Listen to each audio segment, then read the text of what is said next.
All right, we're back with Tales from the Swing Side. Doing something a little bit different here today. Um, Neurodivergency in the lifestyle. It's actually a common thing, and there's probably a lot of reasons behind that. First of all, We're already different. what's that? We're already different. We're already different, yeah. I was just diagnosed this year with being on the spectrum, and I never knew my whole life, but it kind of makes a lot of sense. I was never um, hindered, like learning wise. It wasn't a learning disability. It was social for me. 100% social. Are you going to elaborate or just leave it as you're on the spectrum? Because the spectrum is a wide range. Yeah. I was when we went to the psychiatrist. It only took a couple questions till she's like, "Yep, you're on the spectrum." So, I mean, they don't tell you where you're at on the spectrum. I mean, obviously. Okay, let me clarify. Okay, you clarify. It's painfully obvious to anybody who knows, but you're autistic. Yeah. When I say, are you going to clarify? I'm asking. There's autism. There's ADD. There's ADHD. Okay. Well, I thought the spectrum was. But as you're literally looking at me and being painfully literal. Okay. Which just screams autism. Well, I kind of noticed when I listen to these podcasts over, and I'm like, I sound awful. You don't sound awful. And it's not that I'm stupid, but sometimes the brain doesn't attach to the mouth properly. You are very literal. When you talk, it is an exchange of information. Which, well, one of the first things that I saw online about this was about autism and the BDSM community. Because the BDSM community is a lot about rules. It's very clear-cut rules. Clear-cut it's all rules, about sensory stimulation. And just exchange of information, just information, And right, so, it's okay to be blunt. In fact, it's preferred to be blunt. Yeah, so it makes sense. Also, the fact that a lot of people on the spectrum feel that they're on the fringe of society, and that's kind of the same with these fetish groups and stuff as well. Are you eating? Okay, so we're both munching. So if we sound like we have a mouthful of food, it's because we do. It's just a Cracker Jack. Yeah, I know. But I could tell. I wasn't even looking up, and I could tell you had Cracker Jacks. Okay, it was just one. Well, that's okay. I'm over here with, like, salami and cheese and all that shit. So, shocker. I got autism. I've never been diagnosed with anything, but I splatter the board for ADD and ADHD a lot, really hard. Mm-hmm. Having worked in the psychiatric field and then in education with people on the spectrum, and on the spectrum does encompass autism and ADD and ADHD and a whole lot of other stuff. I can see where I light up like a rainbow. Mm-hmm. But definitely much more on the hyper side. But it all falls under neurodivergency, which really, I mean, until this year, I don't think I've ever heard that phrase or anything about it. I prefer neurospicy. Neurospicy. Yes. So, what's the layman's term? What's the definition of that? Well, if you break it down, the term, neuro is obviously relating to neurology and to your brain. And divergent means that it diverges off the normal straight and narrow path. Okay. If you break down the etymology of the word, it is literally just, a divergence of the norm. Like, basically saying your brain is taking a detour. Yeah, we're different. Yeah. So, there's been a lot of correlation between the lifestyle and people that are neurodivergent. Which makes sense because there's a lot of sensory input. Yeah, especially, because, again, with a lot of kink and stuff, there's a lot of stuff with, like, I don't know, you want to say rope play or like any kind of sensory stuff where there's stimulation going on, different kind of stimulation, different touches, different. And outside of like the normal club, Mm-hmm. where it's just this loud thumping and strobing, it's not the same. Like if you No. go to a lifestyle club, Yeah. everything's much more soothing. Yes. Yeah. You're not getting that You're not getting thumping overstimulated. bass and the strobe lights and all that stuff. Mm-hmm. Which, I mean, I've noticed if I go into places like that, it does bother me too. I mean, it's not that I'm like get in there and freak out, but But not comfortable. it's too people-y. Yes, too people-y. It's too loud. It's too people-y. Well, we were at a place tonight and it was just too people-y. We were ready to leave in 5 minutes. Yeah. It was a little Halloween town event thing, and between the noise and the kids screaming and too many people, it was just way too people-y. It was. Yeah. And yeah, in a lifestyle club, it's different. The music's a little softer. It's at a talkable level. Mm-hmm. The lights aren't flashing, strobing in your face. Even the temperature is more conducive to just comfort. Yeah, yeah. I think everything is geared toward that, all the way down to the textures of the seats. Mm-hmm. Yeah. So I kind of found that interesting because I never thought about that. But, doing research over the past couple months, once I realized I was autistic, a lot of that stuff that I heard, I'm like, well, that really does make a lot of sense. That they basically said that, autism kind of runs rampant in the swinging community. Well, and in the fetish community. It takes, like in the lifestyle, it takes a lot of the guesswork out of what you're there for. Because, what is a big signature indicator of autism is that social awkwardness. Yeah. And that literalness, right? Okay. So, like when I made the phrase that you're exchanging information, because it's kind of it's funny the moments that you are so very literal. Yes.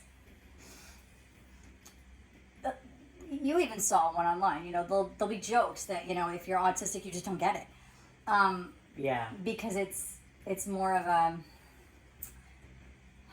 what's the word I'm looking for? It's a different way of thinking. Subtext, that's what I'm looking for. Okay. Subtext doesn't land as well. And so like flirting and things like that are more difficult. Whereas like for someone like you, you're just very direct. Well, I've always said I'm a horrible flirt. Like, I don't think I can possibly flirt. But you don't. What's funny is that you'll do something that can be considered flirting, but you don't realize you're flirting because you're just exchanging information. Like, he told me a story the other day that, he was out in public and someone made a comment about music. Yeah. Right? And you commented that you and I sang that song together. Yeah. And all of a sudden, this girl is just gushing. And as you're telling me the story, you don't realize that she's gushing. You're just, again, exchanging information. And I'm giggling because I can tell. I can tell where the conversation is going as you're telling me. I know what she's doing. She's flirting her ass off. And then, again, just an exchange of information. You're like, oh, well, I like it darker. I kind of like dark stuff. And I'm dying over here because I know at that moment, this girl is like oozing. Because you're coming off as a mysterious musician who sings and likes the darker side, and all these things, and I can see it now. So dark, yeah. Yeah. But for you, you're just again, you're being informative. I'm just telling her I like music in a minor scale usually. Yeah. But that's not what she's getting. That doesn't sound sexy though if I say it that way. But she was a non-musician, so I had to dumb it down and just be like, I tend to like the darker. I like it dark. I like darks, But that doesn't sound dumbed down. That sounds like you're trying to flirt. And it was so funny listening to you because you're sitting there with like that eyebrow looking at me going, I wasn't flirting. No, there was no flirt there. No, how is that sexy? Yeah, like you said, I'm just dumbing it down for her. How is that sexy? And I'm like, and So all of that funniness aside, I think the attraction with the lifestyle is we're cutting through all of the weird unspoken subtext, and we're just going straight to the, hey, this is what we're here for. We all want to play. We all like sex. It is very direct. It's very direct. So that does make sense. I never thought of myself as a direct person, but I guess I am. I don't see it. You're a very direct. Because I've been around people that are like, I guess you could say alpha. And they're just like strictly like, get to the point, just get to the point. No, don't talk around it. Just blah, blah, blah. What are you getting at? And I always hated dealing with them people. Like when I worked in sales or whatever. And I'm dealing with people like that I'm like, God, I hope I'm not like that. No. But, yeah, Your directness is different. Like I said, it's an exchange of information. I never thought I could flirt. I mean... I guess you can, you just don't know you are. I tried my best with you. I guess when we first got together, I knew what you were into, so I found it easier at that point. Yeah. But I guess I'm more dangerous when I don't know I'm flirting. And I might be better at it if I'm not actually physically trying to flirt. And just literally trying to dumb it down for someone. Yeah. Just trying to give them some information. That's hilarious. But yeah, so there's lots of correlations. I don't know. I think the directness is a big thing. Directness, yeah. Because it does take a lot of the guesswork out. Because the hardest part with dating is the guesswork and the subtext. Yeah.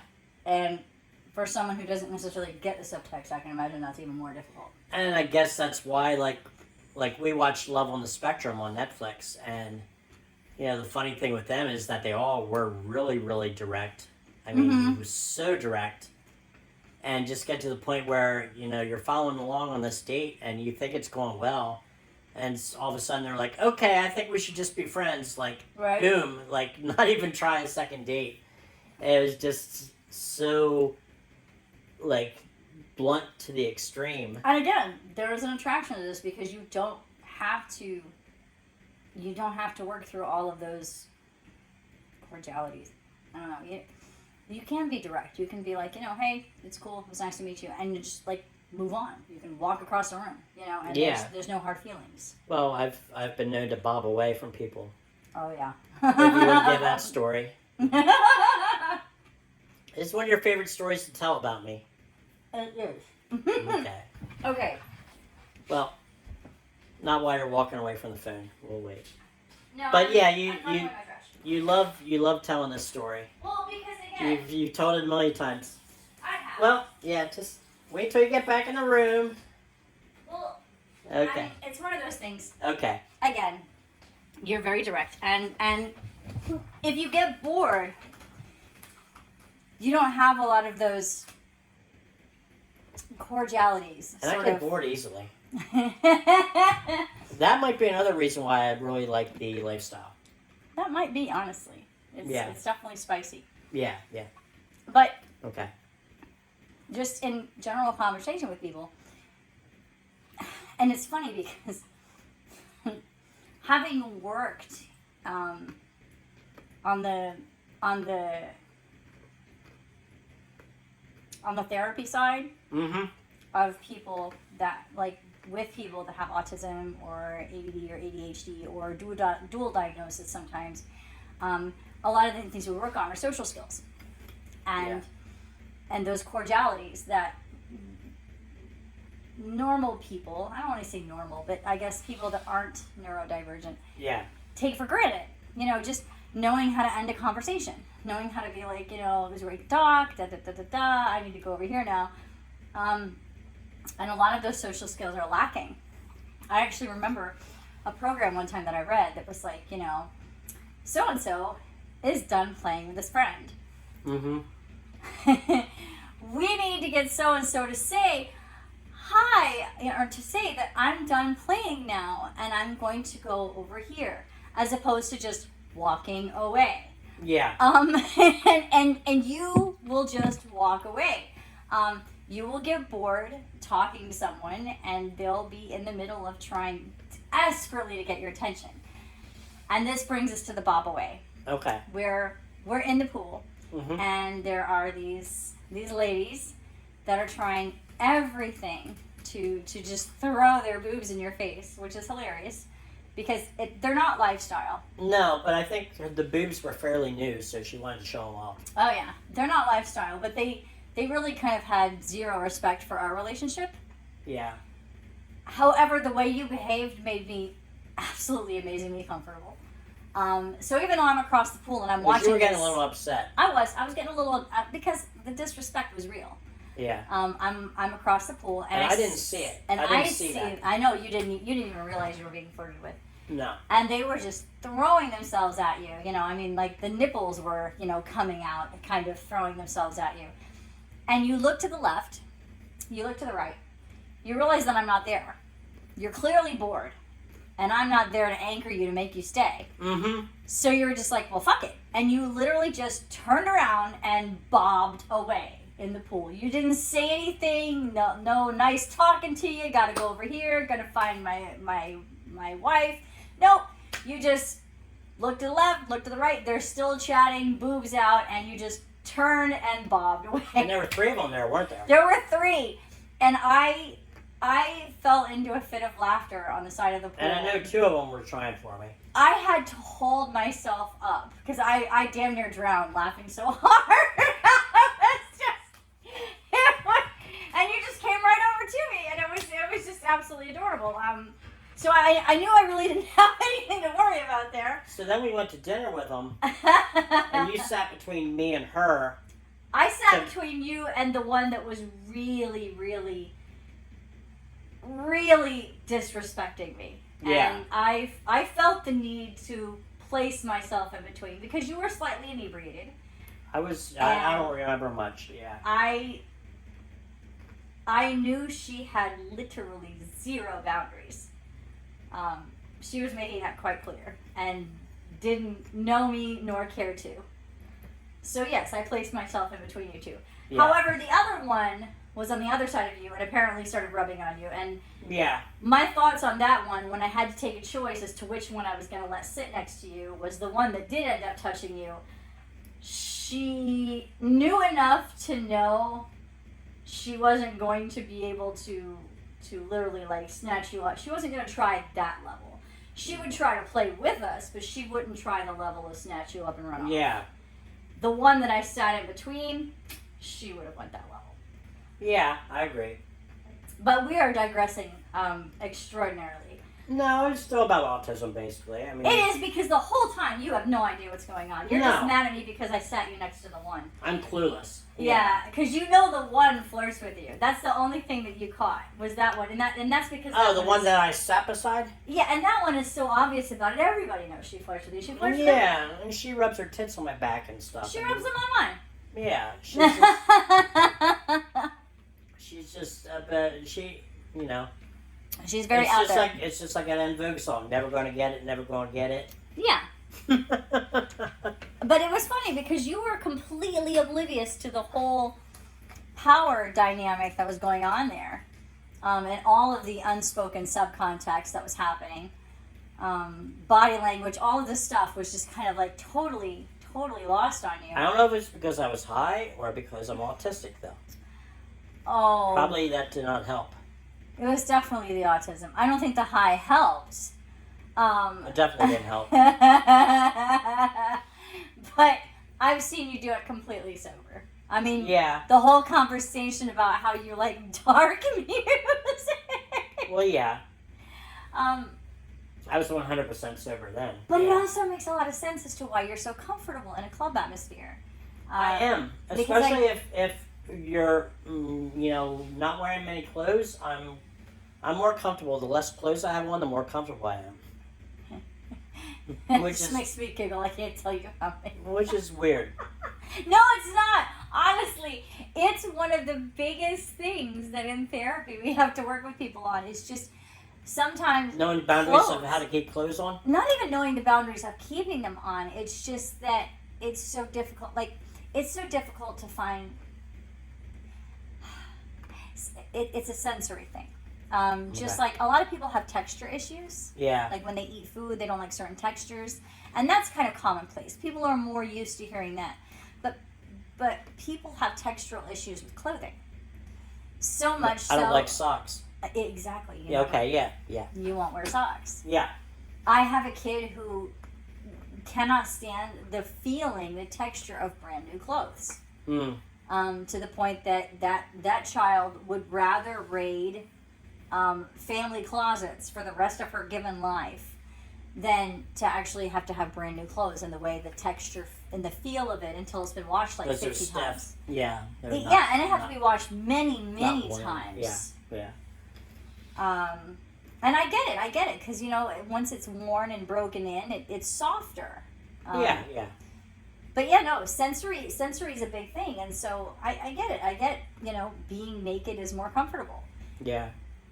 Like I said, all the way down to the texture of the seats and things. It makes sense. Everything is designed so that your extra sensory experience is very You're not getting barraged by other stuff. No, you're not getting overwhelmed. Yeah. The sensory input that you're getting is what you're choosing. Yes. And everything else is sort of softening all of that extra exterior noise. And that's why they have like lights the music is usually like, especially if you go to a place that has like a bondage area or something like that. It's usually like Enya, like some kind of just like kind of like trance like music. It's not, and there's probably a point to that. That's probably also It's to relax you. Yeah. Mm-hmm. It's to kind of put you at ease or whatever. Yeah. So apparently, as you were researching and I was poking around, and it's very commonplace for people that are in the lifestyle to be neurospicy. Yeah. And that makes sense. I mean, just in the interactions we've had, not that I'm walking around diagnosing people, because I'm not, but I have been in certain fields long enough that I do kind of like a radar. Yeah. And I have noticed that most of the people we encounter, are spicy, of some sort or another. Yeah. But then I'm spicy, just undiagnosed spicy. Yeah. And you did not diagnose me right away. I got away with it. I fooled you for a bit, right? I did. Okay, look, first of all, I do not diagnose anyone. I know. That is not my ball game. But you spend time with me, a lot of time with me. Because, again, I do light up the chart with a lot. And it's definitely in my family. We have a lot of ADHD and a lot of ADD. So a lot of us are very hyper. But we also tend to be very intelligent and able to multitask. That we've kind of taken that ADHD and turned it into a superpower. Yeah. So we are the type of people that'll do 8 things at the same time and do them well. As opposed to like failing miserably at like 7 or 8. We actually can do multiple things at the same time very, very well. So we are already on the spectrum. And that's my safe place, is with these people. So you just fit in really, really well, really, really fast. Yeah. And it didn't occur to a lot of us, with how much we just, meshed well with you, that maybe that meant you were probably on the spectrum somewhere too. And it's strange because I don't think I mesh well at all, because I always feel like I'm the outsider and I don't have anything to share with. But that's not fair, because literally everybody walks away with all the little tidbits that they get from you. But I understand why you feel that way, because when I talk about my safe place and my little happy place, I have sort of a relatively large immediate family. and we're very tight. Uh-huh. And so it feels like walking into a herd, and a very tight-knit herd. And so I can understand on the outside, no matter what, it can be very intimidating. Yeah. But we just adore you. Well, it's overwhelming, but I've been like that my whole life, and that's why when I just thought I was a severe introvert. I just thought I was just like the king introvert, but obviously there's more to it. And most of us are introverted. I am an exception. Yeah. And there are a couple of us, that are an exception, that are more extroverted. But in all honesty, what makes us so comfortable is that we are, we've been bonded for life, Mm-hmm. You spend 22 years plus with somebody, you get bonded. Mm-hmm. Yeah. So it makes a difference. All that being said, yeah, no, I did and I didn't. It's weird. Like, subconsciously, I picked up on it because you fit in so well. Consciously, I didn't make the connection of, hey, that means you're probably spicy like us in some way, shape, or form. Yeah. And then when one of your family members made a comment about it, it was kind of like, oh. Yeah. When my child let it slip that I'm autistic as hell, just like my dad. Yeah. And you were all like, well, I wasn't there. I you weren't. Okay, it was just your kid and my kid talking. Okay, yeah. And it slipped out of your kid, I'm autistic as hell, just like my dad. And my kid, mouth dropped to the floor, and he was just like, that makes so much sense. And so then, of course, he told me and his sister, and then the three of us were just kind of like, oh, that makes so much sense. And that's kind of the way I felt once I started reading about not the symptoms, but the mannerisms and stuff of it. And I started reading, and I'm like, yeah, they all started clicking. And a lot of stuff from my childhood, a lot of things that I experienced. The characteristics of it. Yes. And I'm like, yes. And there was one point where there was like a page with like 12 questions of things, and I checked all of them off. I'm like, yep, that's me. Yeah. It's like, yeah. And Dead ringer. yeah, pretty much. Got 100% score. No, it makes sense. It really does. Especially with the fact that rules and bluntness are celebrated as opposed to looking at it as odd, for someone to be like, I like this, I like this, I like this, I don't like this, don't do this. Instead it's celebrated, it's encouraged, it's a good thing. We all want to know where everybody stands. I'm not saying like sex at a club is like transactional, but sometimes it does have that feel. I guess so. But again, it's that basic exchange of information. We're cutting past all of the hoopla that takes so long to get through. Now, I'm an oddball because there's a part of me that really enjoys that. Yeah. But so you don't have to lean on it forever either. No, and it's in a different element. Like when we talk about how I like the pursuit, and I obviously like the build. Yeah. Right, with certain things. Mm-hmm. I'm a weird critter. I don't know if it's because you're still at this point, you're like afraid to make a move before, like, that you don't want to make the first move, that you kind of like just build and build for months and months. Forever and ever and ever and ever. Yeah. Maybe it is. Maybe I'm still a little shy on that, which is funny because I am the outgoing one, and I'm perfectly comfortable making the moves in the club. Yeah. Perfectly comfortable.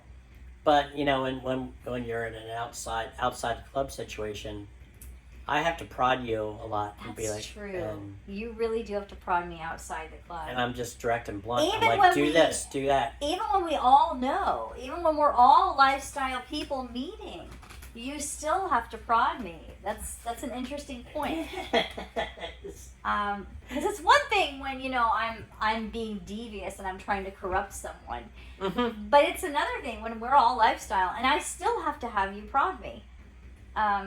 In the club, totally different story. I will be the center of attention in a hot tub with 8 different people. But in the outside world, I'm still the center of attention. But I have a hard time making that first crossover move. Even though I know everyone in the room is waiting for me to do it. Yeah. 90% of the time, everyone's waiting on me to make that move. Maybe that's it. I don't know. It's weird. It's weird because I won't make that move either. But you I'll tell me I'll to. tell you to. Yes, you will. So it's like I'm directed giving other people orders, but I'm not gonna take my own. I'm not gonna take my own advice. That's funny. But I won't make the first move. I didn't make the first move with you either. I played it cool as long as I could. I put feelers out there and stuff, but I just don't. I don't make the first move. Not in my comfort zone. You didn't make the first crossover move, but you made a lot of little ones. Little ones, okay, yeah. Yeah, you did. You did.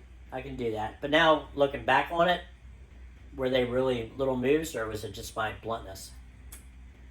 I mean, that's fair. Because that's the funny part is you don't realize when you're flirting. Was I flirting, or was I just... Sometimes you were. You were definitely flirting sometimes. I know from some of the things I said, I was definitely flirting. I do know that. Yeah. But I think it was a fumble into that conversation that got us to there. And in hindsight, I think you were just being your blunt self, but I just took a chance on that bluntness and ran with it. And in hindsight, I don't think you meant to be flirty with the statement that I took and ran with. But hey. I don't know what it was, so. Oh, goodness. I don't know. But, I mean, I was flirting with you for sure. Yeah. But I think what got me started flirting, I can't remember something exactly that was what just it was. blunt. But I remember coming to the conclusion that you were just kind of being blunt. But I was like, I ran with it. Oh. Yeah, I don't know. I wish you could remember what that was. I'll have to look back through our conversations. Oh, it was a text? Yeah. Okay. Yeah, it was back when we were chatting. Yeah. Years ago.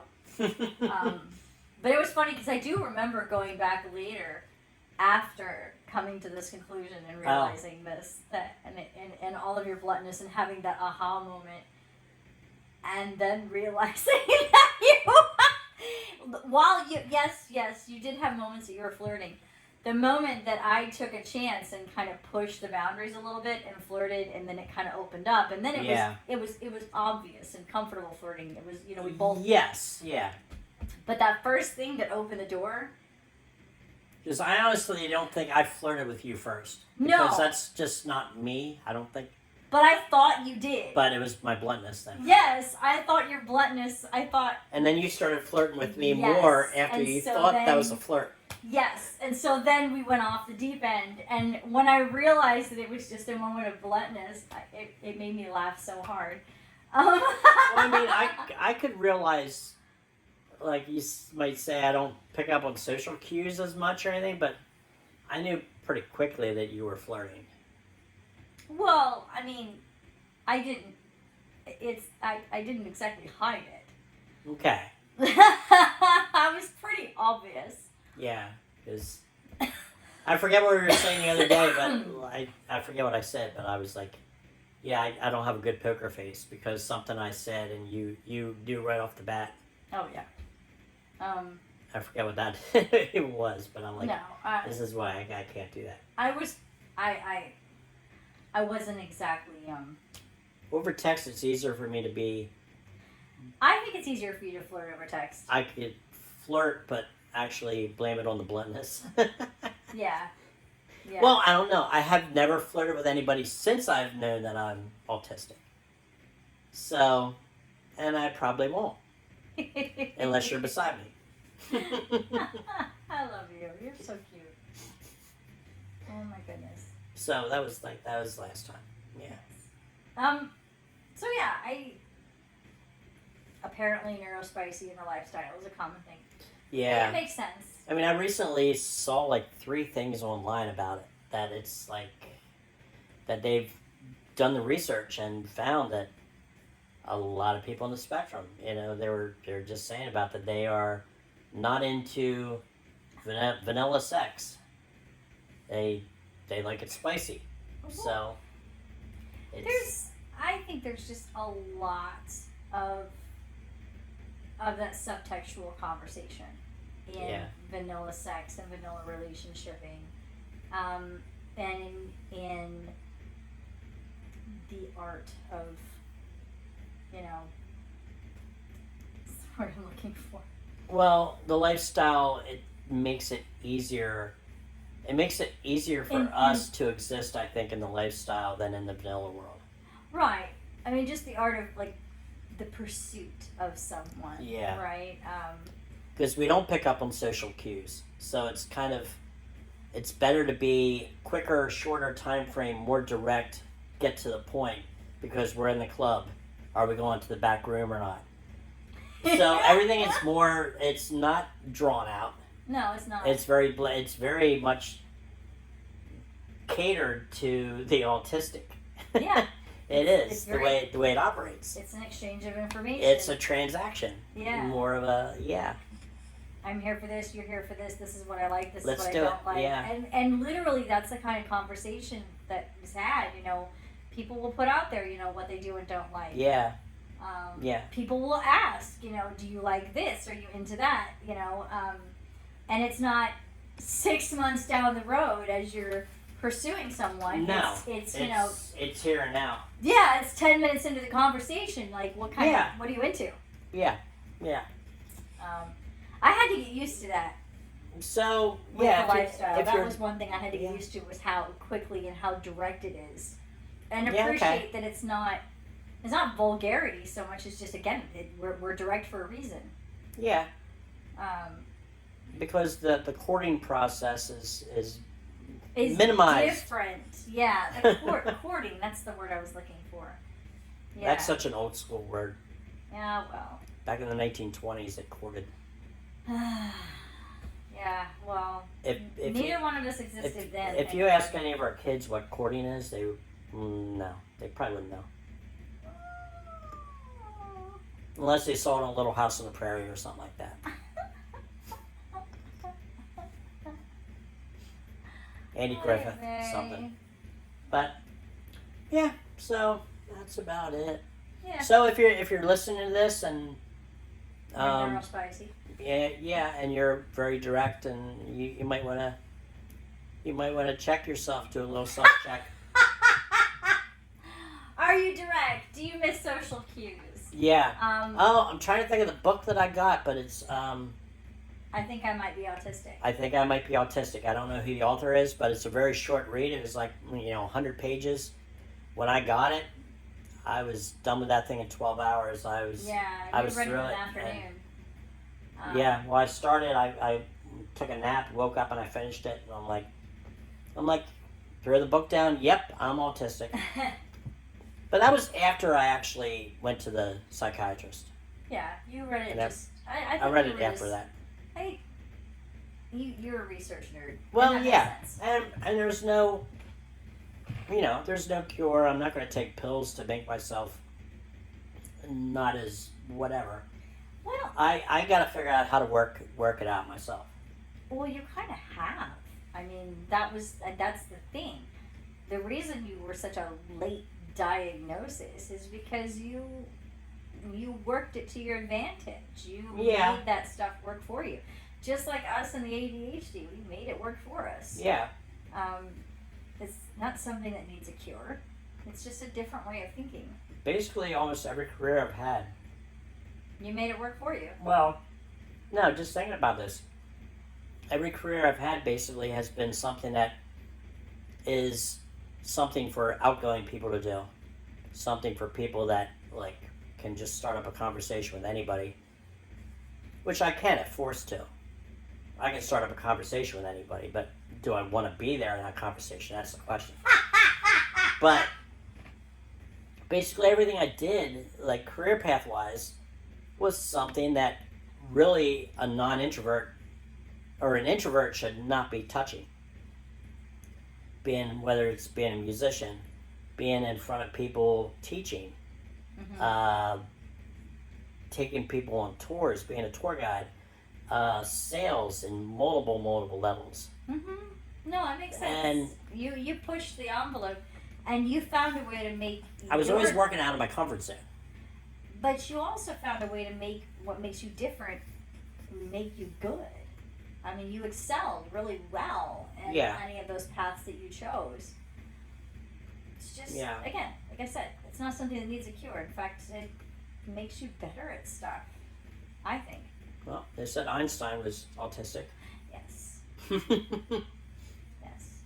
Hair, that's another thing. That textural thing goes so deeply. It goes into just the way it feels to brush your hair and wear socks and all sorts of things. Yeah. So. Okay. Anyway, I think we covered it. Neurodivergence or neurospiciness. Or just. Yeah, I mean, just next time you're out, just kind of keep that in the back of your head because. You will meet some of the most fascinating people because you will meet people who are crazy talented. Because that's something that's interesting about neurodivergent people is that there also tends to be this amazing gift. Like there's something that this person is so into and so good at that you're just going to be mowed over. And you will meet some of the coolest people. Well, yeah, I think that of the lifestyle. I've met some people that were just like so interesting. It's like, wow. And they could just go on forever with stories and stuff. And fascinating. Yeah. But, when I think about that, I'm like, well, they can't be autistic because I would never do that. I would never ramble. I would never tell people stories. Like, I really don't talk about myself much. And especially in a room where everybody's looking at me and like dissecting everything I say. Okay. But I did go into teaching but that was again to push me out of that box. But this is me looking at you with this face that says, I know a lot about your past even though I wasn't there. Okay. I know a lot about the things you're into even if it's something that I'm not into at all. I know, but we talk about everything, but I'm still, when I'm around people that are not my life mate, I'm not going to divulge as much. I'm not going to. But if you stumble across something that is something you nerd out about, I love you. You will totally nerd out on someone that, and it's on somebody. Yes, like those okay. You know what? Screw it. Yeah. Cameras are rolling. Give me the example. I'm gonna put you out. Give me the example. For an example, like when we're sitting here watching Love on the Spectrum. Okay. And I start laughing hysterically because they're going off on a tangent about something they're into. Okay. Yeah. Dude. I can call you out on so many things. Because you will. You'll see something and it'll sparkle and it'll make you think about something that you're really, really into. And I mean, a safe one for you to talk about in public is like, baseball. Okay, yeah. It's not a super, nerdy thing that you see. Baseball, music, stuff like that. And you will go down a huge rabbit hole. I do go down rabbit holes. Yeah. I don't think I usually take people with me, though. I don't think you realize when you're doing it. I think you just get so excited on a subject that you're excited about that it doesn't matter if anyone else is in the room anymore. I do notice that when I'll talk about something and all of a sudden I'll be talking about something else and I'm like, wait a minute, what that have to do with? Because I went so many steps, like 6 degrees of Kevin Bacon away. And I'm like, Like what we were are right we now? talking about? Yeah. Yeah. Like now. Like no. Mm-hmm. So yeah, I guess we can wrap it up. I think so. We've definitely exposed the neurospicy in the lifestyle. Yeah. If So nothing else, we've exposed our own neurospicy. yeah. So if you're listening to any of our episodes here, and you're like, these people are weird, like, no, we're just neurospicy. And a little weird. Not a little weird. There's nothing wrong with weird. No. We'll catch you next time. Yeah. Later. Bye.